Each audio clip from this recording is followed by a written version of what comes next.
देखिए अगला चैप्टर है ऊष्मीय प्रसार। ठीक है, जो नेक्स्ट 5th चैप्टर है वो क्या है? ऊष्मीय प्रसार, या उसको हम कहते हैं थर्मल एक्सपेंशन। ये ऊष्मा का जो खंड है, ऊष्मा की जो यूनिट है, उसमें पहला चैप्टर है। चैप्टर का नाम क्या है? ऊष्मीय प्रसार।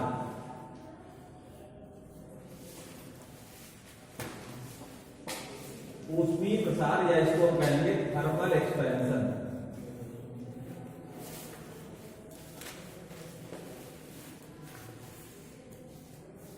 ऊष्मीय प्रसार का जो आशय होता है वो होता है ऊष्मा प्राप्त करने के बाद ठोस वस्तु हो या द्रव हो या गैस हो, सब में क्या होता है कि ऊष्मा प्राप्त करने के बाद उनके जो अणु होते हैं वो गतिशील हो जाते हैं। जैसे ठोस की बात अगर करें तो ठोस के जो अणु होते हैं वो क्या होता है कि उनका ठोस का एक निश्चित आकार होता है, एक निश्चित आयतन होता है। तो ठोस के जो अणु होते हैं वो अपने आसपास के अणुओं से बंधे होते हैं। यद्यपि पदार्थ की हर अवस्था में कण या तो मूव करते रहते हैं, चलते रहते हैं, और या तो कंपन करते रहते हैं। तो ठोस के जो कण होते हैं वो चल नहीं सकते क्योंकि उनके अणुओं में अंतर आणविक बल ज्यादा लगा रहता है, इसलिए वो अपने स्थान पर स्थिर रहते हुए कंपन करते रहते हैं, वाइब्रेट करते रहते हैं। जब उनको ऊष्मा दी जाती है तो ऊष्मा प्राप्त करने के बाद उन अणुओं की जो आंतरिक ऊर्जा होती है वो बढ़ जाती है, और आंतरिक ऊर्जा में वृद्धि होने के साथ उनके कंपन का आयाम बढ़ जाता है। कहने का मतलब जो वो बहुत छोटे आयाम से कंपन कर रहे थे अब वो बड़े आयाम से कंपन करना प्रारंभ कर देते हैं। ज्यादा अगर आप उसको गर्म करेंगे तो वे कण अपना स्थान छोड़ भी सकते हैं, अगर वो गलनीय वस्तु है तो। अब लकड़ी में थोड़ी जो है वो लकड़ी फैलेगी क्योंकि लकड़ी जल जाएगी, लेकिन वो अपने आकार को बढ़ा नहीं सकती है, तो वो गलनी नहीं है। लेकिन लोहा है, ठीक है, शीशा है, ये शीशा है, लोहा है, ये पिघल जाएंगे। तांबा है, एल्यूमिनियम है, ये पिघलेंगे, बढ़ जाएंगे, इनका जो ठोस वाला आकार है वो द्रव में परिवर्तित हो जाएगा। तो इस तरह से किसी वस्तु को अगर ऊष्मा दी जाए तो उसके आकार में, उसके आयतन में वृद्धि हो जाती है। या ठंडा करेंगे अगर आप, अर्थात तापमान में कमी करेंगे तो उसके आकार में कमी हो जाएगी, उसके आयतन में कमी हो जाएगी। ठीक है, तो किसी वस्तु को ऊष्मा दे करके उसके आकार और आयतन में परिवर्तन करने की जो घटना होती है इसी को हम कहते हैं ऊष्मीय प्रसार या थर्मल एक्सपेंशन। तो आपको इस चैप्टर में ऊष्मीय प्रसार के बारे में पढ़ना है। ऊष्मीय प्रसार कौन कौन से होते हैं, ऊष्मीय प्रसार के कौन कौन से गुणांक हैं, द्रव में यह कितने प्रकार का होता है, गैसों में कितने प्रकार का होता है, ठोस में कितने प्रकार का होता है। वैसे इस चैप्टर में आप ठोस और द्रव के ऊष्मीय प्रसार के बारे में पढ़ेंगे। गैसों का जो ऊष्मीय प्रसार है वो किसी और चैप्टर में आपको अगले चैप्टर में मिलेगा। गैसों के प्रसार के बारे में बाद पढ़ेंगे। इस चैप्टर में हम ठोस और द्रव के ऊष्मीय प्रसार का विधिवत अध्ययन करेंगे। ठीक है, पहले हम ऊष्मीय प्रसार को जानने से पहले ऊष्मा क्या होता है, ताप क्या होता है, दोनों में क्या डिफरेंसेस हैं, क्या दोनों में इक्वलिटी है, क्या दोनों में समानता है, कौन कौन से मात्रक है तापमान के, ये सब जो बेसिक चीजें हैं पहले ये जान जाएंगे, फिर हम ऊष्मा पे, माफ कीजिएगा, ऊष्मीय प्रसार पे आते हैं। तो पहले आपको जानना है कि ऊष्मा क्या है।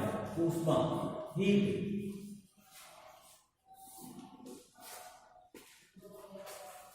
जैसे कोई वस्तु गर्म है, उसको आप ऐसे छूते हैं तो आप कहते हैं कि ये वस्तु गर्म है। चाय के कप को आप टच करते हैं तो कहते हैं कि ये गर्म है। ठीक है, बर्फ की बोतल को आप टच करेंगे या बर्फ से भरे बर्फ के जार को आप टच करेंगे तो आप कहेंगे ठंडा है। क्यों ऐसा आप कहते हैं? आखिर जब किसी आप ऐसी वस्तु को छूते हैं जिसका तापमान आपसे ऊंचा है, जैसे आपके शरीर का जो तापमान है वो है 37 डिग्री सेल्सियस, या उसको फ़ारेनहाइट में बोले तो 98.4 डिग्री फ़ारेनहाइट, ठीक है ना। इतना जो तापमान आपका है, आपके शरीर का है, इससे ऊंचे तापमान वाली कोई वस्तु अगर होगी और आप उसको टच करेंगे, उसको छुएंगे, तो क्या होगा, ऊष्मा जो है ऊंचे ताप वाली वस्तु से नीचे ताप वाली वस्तु की तरफ आएगी। ऊर्जा, अभी ऊष्मा की बात नहीं करते, ऊष्मा को हमको परिभाषित करना है, मैं ऊर्जा की बात कर रहा हूं। ऊर्जा जो है वह ऊंचे ताप वाली वस्तु से नीचे ताप वाली वस्तु की तरफ आएगी।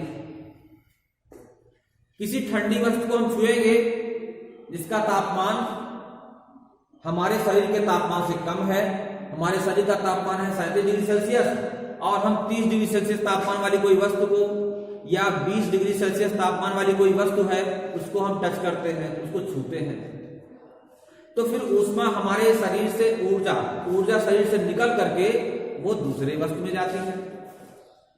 तो पहली कंडीशन में जो है ऊर्जा आपको प्राप्त हो रही है, और दूसरी जो कंडीशन है ऊर्जा आपके शरीर से जा रही है।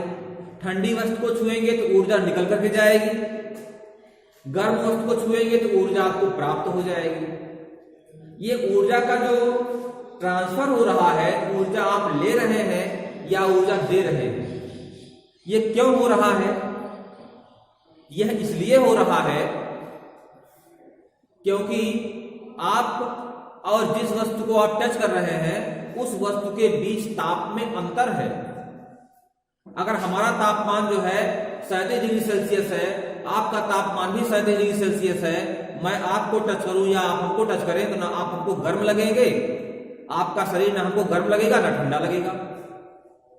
आपको फीवर हुआ रहे, अगर हम आपका हाथ टच करेंगे तो आपका शरीर हमको गर्म लगेगा, हम कहेंगे आपको बुखार हुआ है, आपका शरीर गर्म है, क्योंकि फीवर होने में क्या होता है, आपका जो टेम्परेचर है बढ़ जाएगा और हमारा तो नॉर्मल है, तो ऊष्मा निकल करके आएगी तो हमको गर्म का एहसास होगा, जबकि उसके उलट आपको ठंडक का एहसास होगा। हम आपको टच करेंगे तो आपको ठंडक का अनुभव होगा और हमको गर्मी का एहसास होगा। क्यों ऐसा होता है? क्योंकि जब दो वस्तुओं के बीच ताप में डिफरेंस आ जाता है, ताप में डिफरेंस आ जाता है, तब उस अवस्था में ऊर्जा जो होती है वह एक वस्तु से निकलकर दूसरे वस्तु में या दूसरे वस्तु से निकलकर पहले वस्तु में आती है। तो जब ऊर्जा का रूपांतरण तापांतर के नाते होता है, तापांतर का मतलब ताप में अंतर, जब ऊर्जा का रूपांतरण, ऊर्जा का स्थानांतरण तापांतर के कारण होता है, तब इस स्थानांतरित ऊर्जा को ऊष्मा कहा जाता है, ऊष्मा कहते हैं इसे। जब दो वस्तुओं के बीच, अब डिफिनेशन बताते हैं इसकी, जब दो वस्तुओं के बीच ऊर्जा का स्थानांतरण तापांतर के कारण होता है, तब इस स्थानांतरित ऊर्जा को ऊष्मा कहा जाता है। क्लियर होगा? जब दो वस्तुओं के बीच ऊर्जा का स्थानांतरण तापांतर के कारण होता है, तब इस स्थानांतरित ऊर्जा को क्या कहते हैं? ऊष्मा कहते हैं, इसको ऊष्मा कहा जाता है। ठीक है। ताप क्या है? ताप, टेम्परेचर।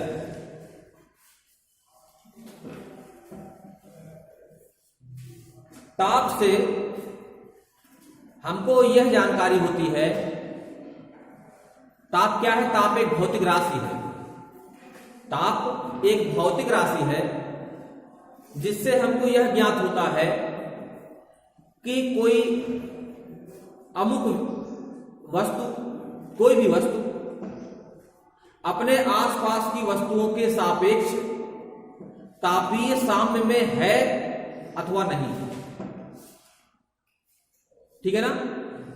ताप वह भौतिक राशि है जिससे हमें यह ज्ञात होता है कि कोई वस्तु अपने आसपास की वस्तुओं के सापेक्ष तापीय साम्य में है अथवा नहीं। अगर किसी आसपास की वस्तु को वह वस्तु ऊष्मा दे रही है तो हम कहेंगे जो ऊष्मा दे रही है उसका ताप ऊंचा है। जो वस्तु ऊष्मा दे रही है उसका ताप ऊंचा है। भले उसके अंदर ऊष्मा की मात्रा कम हो, ऊष्मा की मात्रा से नहीं आशय लगाया जाता कि ऊष्मा ज्यादा है तभी दे रहा है ये। जिसके पास कम ऊष्मा है, जिस वस्तु के पास, वह वस्तु भी ऊष्मा दे सकती है।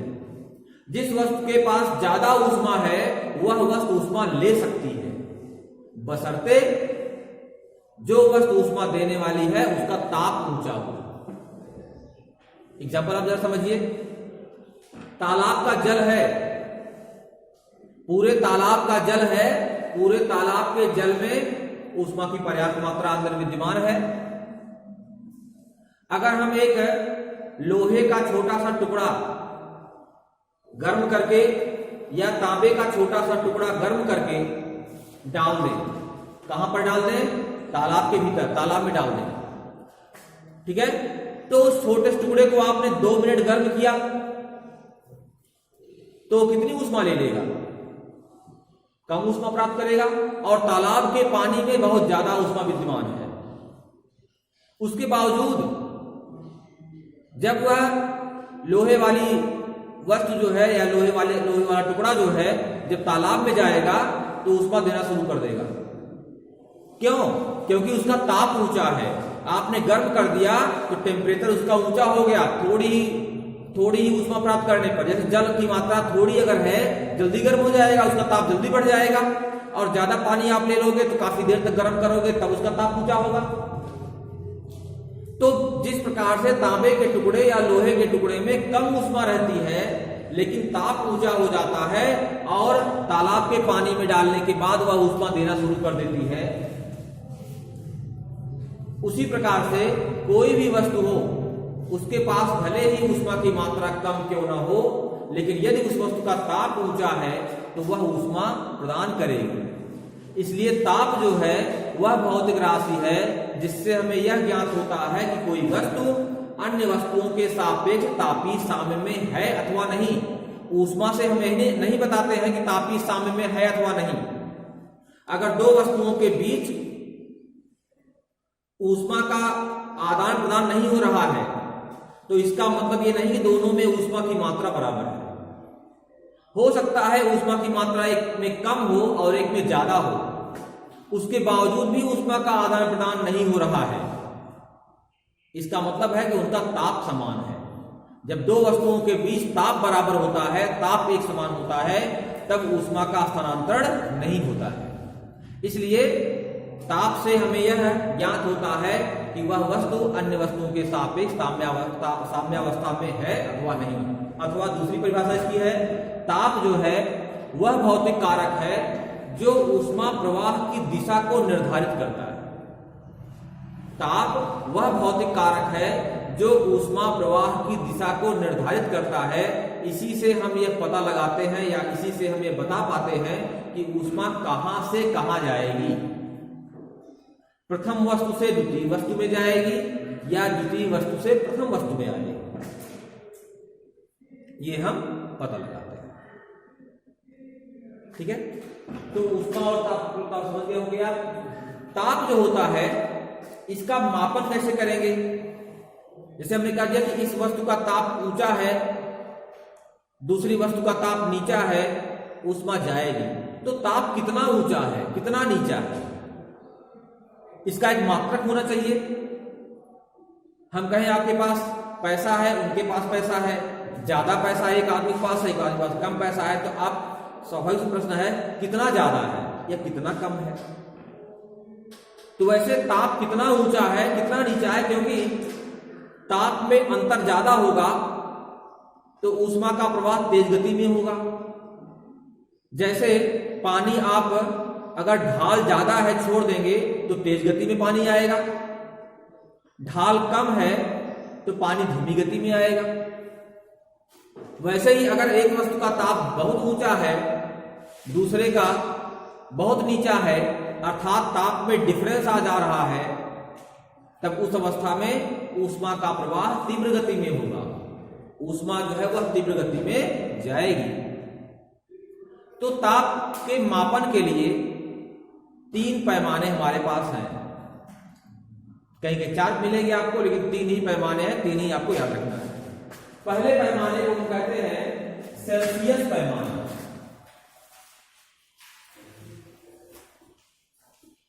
पहले पैमाने को हम कहते हैं सेल्सियस पैमाना। दूसरे पैमाने का नाम है फ़ारेनहाइट पैमाना। पहले को हम कहते हैं सेल्सियस पैमाना, दूसरे को कहते हैं फ़ारेनहाइट पैमाना और तीसरे को हम कहते हैं केल्विन पैमाना।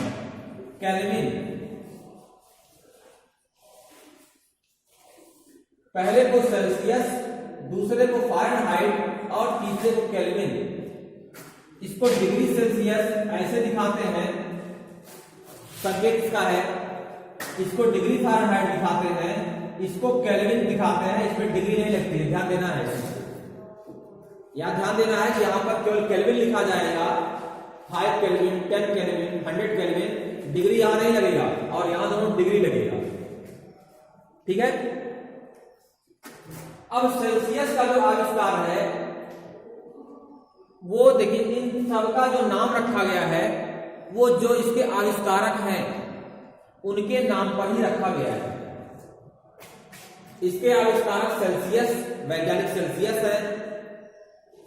इसके आविष्कारक फ़ारेनहाइट है। इसके जो है लॉर्ड केल्विन है। ठीक है। अब सेल्सियस, फ़ारेनहाइट या केल्विन पैमाने बनाए गए तो इसमें शुरुआत कहां से की जाए और अंत कहां किया जाए। तो जो ये पैमाने बनाए गए हैं सेल्सियस पैमाना, इन सब में जितने भी हैं ये तीनों में ठीक है, जो जल का हिमांक है, जल का हिमांक मतलब जितने ताप पर जल जम करके बर्फ बन जाता है, जितने ताप पर जल जम करके बर्फ बन जाता है उसको हम जल का हिमांक कहते हैं। इसको सबसे निम्नतम पॉइंट माना गया। जितने पैमाने हैं उसमें सबसे निम्नतम पॉइंट माना गया जल के हिमांक को। बर्फ, जिस ताप पर बर्फ जम जाता है उसको न्यूनतम पॉइंट माना गया, मतलब पैमाना उसके नीचे नहीं आएगा। उसके नीचे मापना है तो दूसरा आपको नियम अपनाना पड़ेगा। ठीक है। और जो जल का क्वथनांक है, जल का क्वथनांक जिसको हम कहते हैं बॉइलिंग पॉइंट ऑफ वाटर, अर्थात जब ये भाप बनता है उस अवस्था में ये उच्चतम पॉइंट माना गया। उच्चतम पॉइंट, ठीक है, उच्चतम बिंदु माना गया। उस पैमाने का उच्चतम बिंदु जो है वो जल का क्वथनांक है। तो जल के क्वथनांक को उच्चतम बिंदु माना गया और जल के हिमांक को न्यूनतम बिंदु माना गया। अब सेल्सियस ने क्या किया कि जल का जो हिमांक है वो मान लिया 0 डिग्री सेल्सियस। उन्होंने कहा कि जल जिस ताप पर जमता है उसको हम मान लेते हैं 0 डिग्री सेल्सियस है, मान लिया उसको। और बर्फ है, बर्फ को आप ऊष्मा देंगे तो पिघलेगा, जल बनेगा, फिर तापमान उसका ऊंचा होते होते उबलेगा, उबलना शुरू कर देगा। तो 0 डिग्री सेल्सियस तापमान जो है न्यूनतम तापमान माना गया। और जो जल का क्वथनांक होता है या जल का जिस ताप पर उबलता है जल, उसको मान लिया उन्होंने 100 डिग्री सेल्सियस। अब बर्फ से भाप बनेगा, जब ये उबलेगा पानी तो पहले जल रहेगा, उसके बाद उसका तापमान थोड़ा गुनगुना होगा, पानी और गुनगुना होगा और तापमान बढ़ेगा, ज्यादा गर्म होगा, फिर उबलना शुरू करेगा। तो 0 से लेकर के 100 तक का जो डिफरेंस है उसको उन्होंने क्या किया, 100 छोटे छोटे खानों में बांट दिया। न्यूनतम तापमान जो है वो 0 डिग्री सेल्सियस माना और उच्चतम तापमान 100 डिग्री सेल्सियस। 0 को नीचे कर दें तो अच्छा रहेगा समझने में आपको, 100 को ऊपर कर दे रहे हैं ऐसे। 0 डिग्री सेल्सियस को न्यूनतम तापमान और 100 डिग्री सेल्सियस को उच्चतम तापमान माना और उसके बीच का जो डिफरेंस है उसको 100 भागों में डिवाइड कर दिया और कहा कि एक भाग जो होगा वह 1 डिग्री सेल्सियस को दिखाएगा। एक भाग, ठीक है, एक भाग जो है वह 1 डिग्री सेल्सियस को दिखाएगा। ठीक है। इनका पैमाना हो गया। इनके पैमाने में क्या है, नीचे 0 डिग्री सेल्सियस लिखा होगा, ऊपर 100 लिखा होगा, बीच में 100 खाने बने होंगे और आपको बता दिया जाएगा कि तापमान कितना है, मालूम हो जाएगा। ये सेल्सियस का हो गया। फ़ारेनहाइट ने क्या किया कि जो जल का हिमांक है, अर्थात जिस तापमान पर जल जो है वो जलता है, उसको मान लिया 32 डिग्री फ़ारेनहाइट। क्या माना? 32 डिग्री फ़ारेनहाइट।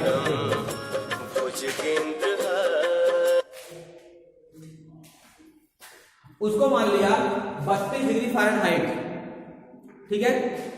और जो जल का क्वथनांक होता है उसको मान लिया 212 डिग्री फ़ारेनहाइट। क्या मान लिया? 212 डिग्री फ़ारेनहाइट। 212 पर जल उबलता है और 32 डिग्री फ़ारेनहाइट पर जल जो है वो जम रहा है। इसके बीच गैपिंग कितनी हो गई? 180। क्या गैपिंग हो गई?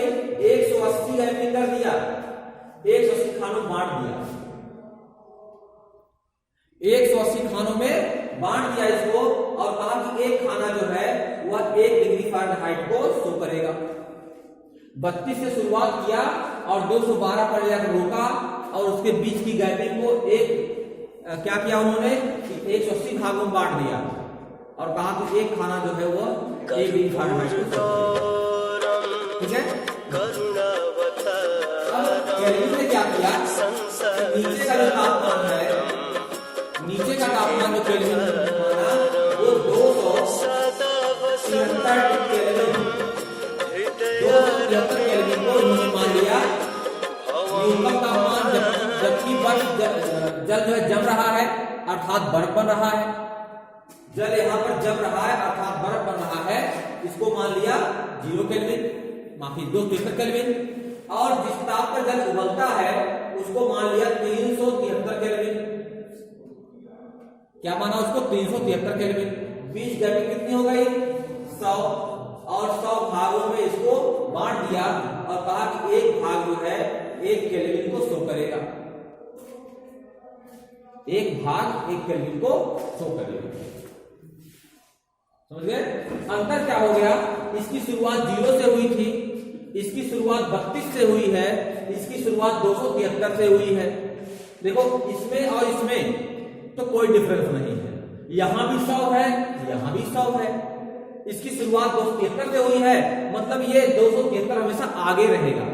जैसे ये 0 है, ये 273 पे रहेगा, 1 होगा 274 हो जाएगा, 2 होगा 275 हो जाएगा, 1 आगे रहेगा बस, और कोई डिफरेंस नहीं है,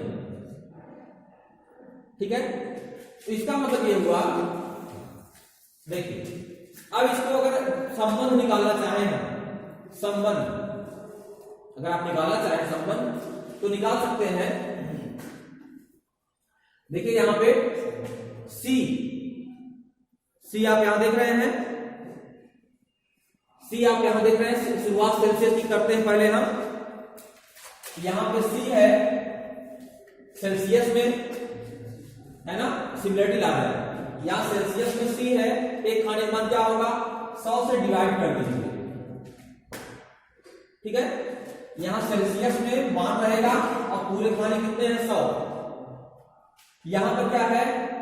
यह -32 कर दीजिए क्योंकि शुरुआत 32 से हो रही है, 32 घटा दीजिए, बटे यहां कर दीजिए 180 खाने पूरे हैं, पूरे खाने यहां 180 है और यहां पर 100 है, ठीक है।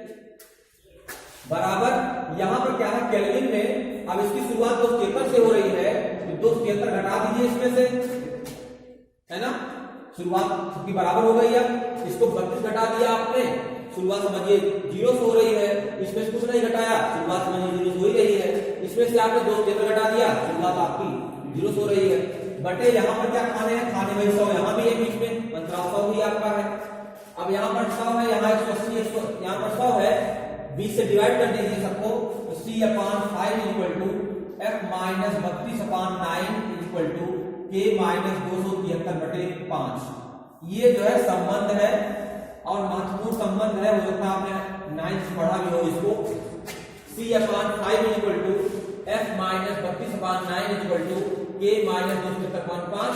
इसको कन्वर्ट करना है तो कोई दिक्कत नहीं, अगर आपको सेल्सियस को कन्वर्ट करना है केल्विन में, केल्विन को करना है सेल्सियस में, तो कोई प्रॉब्लम नहीं।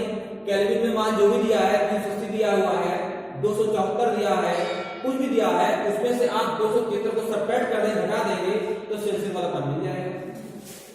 या सेल्सियस में दिया हुआ है उसमें 273 ला के जोड़ दीजिए तो केल्विन का मान मिल जाएगा। और आपको सेल्सियस में को फ़ारेनहाइट में या फ़ारेनहाइट को सेल्सियस में कन्वर्ट करना है तो आप इसका और इसका यूज कर सकते हैं। फ़ारेनहाइट को कन्वर्जन करना है केल्विन में तो आप इसका और इसका यूज कर सकते हैं। ठीक है, तो ये तीनों पैमाने आपके हैं, सेल्सियस, फ़ारेनहाइट और केल्विन। इनको आप अच्छे से समझ लेंगे, पढ़ लेंगे और उनके बीच का जो रिलेशन है इसको भी आप याद कर लेंगे। ठीक है, अब ऊष्मीय प्रसार क्या होता है, कितने प्रकार का होता है, ये आपको हम अगले दिन बताएंगे।